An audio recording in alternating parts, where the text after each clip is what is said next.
Hi everybody and welcome back. My name's Melissa and this year I'm sharing 365 tips for frugal living. So I'm also sharing some recipes, and one thing I find invaluable is being able to make my own flavored seasoned salt that I can adjust as I see fit. I have two main ones that I use. The first one is the First Watch slightly modified version, no paprika, and the other one is the First Watch just slightly modified with onion powder instead of onion salt. So I'm going to pause here. I'm going to show you how simple it is. Okay, so I'm going to put on gloves, and this time I'm actually doing it for health reasons. I just fixed my Tavala and cut myself and have a bunch of little cuts on my hands. So one, if salt gets in them, it's going to sting. And two, I don't want any contamination. I really don't like the way this one opened. Okay, so I'm going to use a cup of salt. And you want to use some sort of coarse salt. I'm just using kosher salt.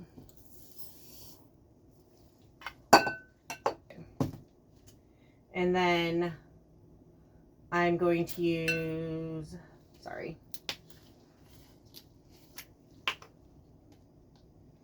normally you're going to use a half cup of black pepper to 2 cups of salt. I am only making a little, so I'm only going to use a 1/4 cup.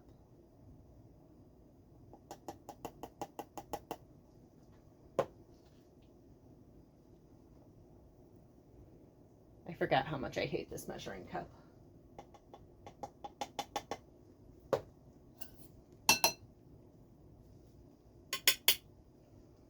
Okay, then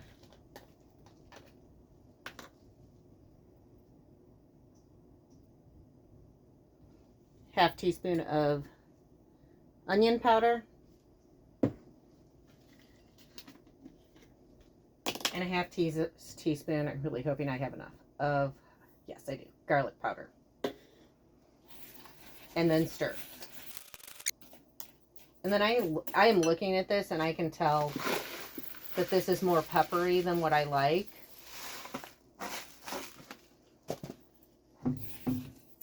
So I'm thinking, because I was trying to see where the 1/4 cup mark was, I think I may have accidentally poured too much pepper. But that's okay, because I can just adjust it with some salt. But you can see it'll kind of, I think it still needs more salt.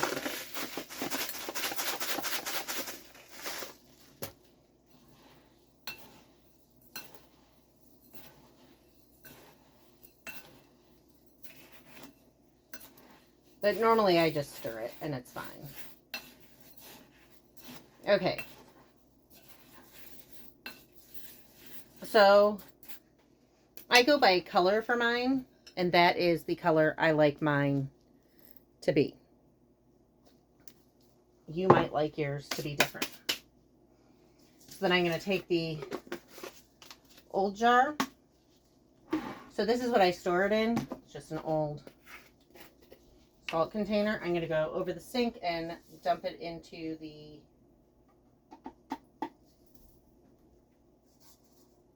container that I use on a daily basis.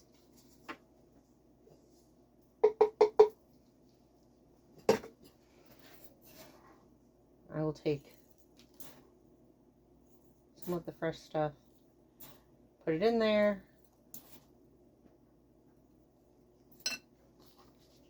I do like to leave a little bit of space at the top. Put that back in my spice rack. Then the easiest way to do this is to use the measuring cup to pour it in to the other container. You can store this as an old pasta sauce container or whatever your personal preference is, a ball jar.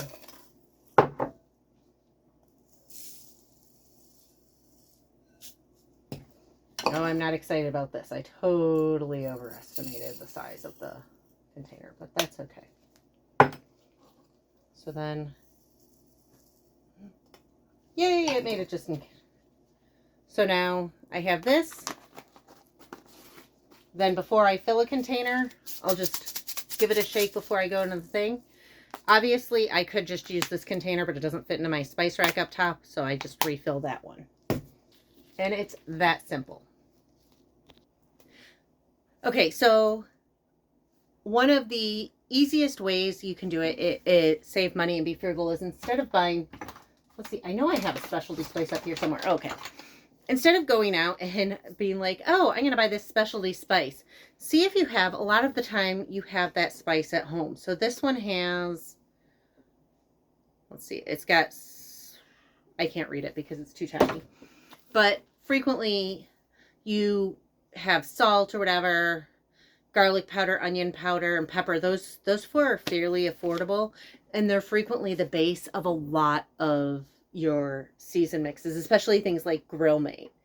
And so instead of going and paying $5 for a little container like this of a specialty spice mix, figure out your tastes and make them yourself. You can do a bunch of them, and then you can even repurpose the spice containers like this.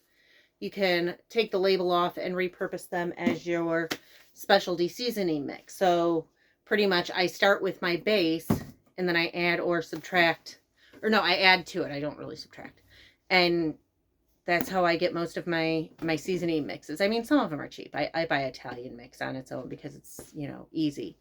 But I've found that with a lot of them, it's just easier to do it yourself. And if you get Lawry's, I don't know, Lawres, I want to say, or Rey''s. Anyways, the seasoned salt that's like all reddish, orangish, there's a lot of sugar in that. So a lot of people can't use that because of the sugar. So today's tip for frugal living is, instead of going to the store and buying a bunch of specialty spices and seasoning mixes, make them at home. You saw my base. You saw how easy that was.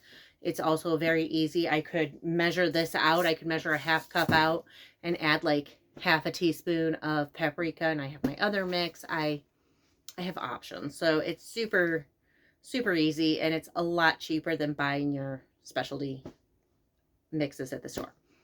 Anyways, again, my name's Melissa, and this year I'm sharing 365 tips for frugal living. If you want to hear more tips, please hit like and subscribe, and I'll see y'all tomorrow.